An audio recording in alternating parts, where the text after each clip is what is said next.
is to formulate and promote conservative public policies based on the principles of free enterprise, limited government, individual freedom, traditional American values, and a strong national defense. Its membership webpage boasts testimonies from the likes of Republican presidential candidate Ted Cruz, as well as conservative media figures Rush Limbaugh and Sean Hannity, all vouching on behalf of Heritage Foundation's sweeping influence in Washington. So just what does Heritage do with such clout? Well, as mentioned before, among Heritage's stated mission is to promote a strong national defense, which is men pushing for greater defense spending on Capitol Hill. Because while they are simultaneously committed to limited government, such a principle would never apply to the Pentagon.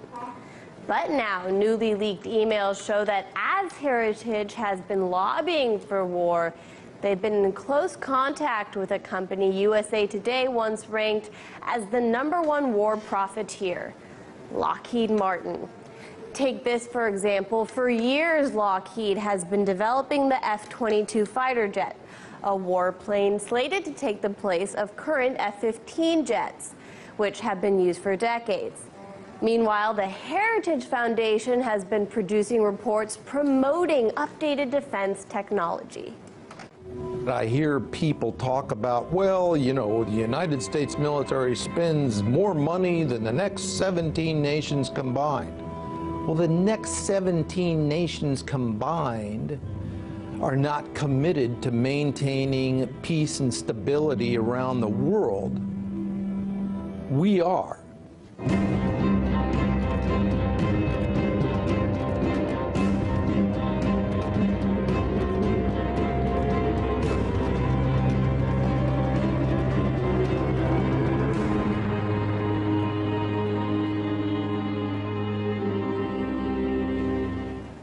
In that series titled America at Risk, retired Air Force General Dave Deptula goes on to explain that the United States' aging Air Force poses a national security threat and that new planes are urgently needed.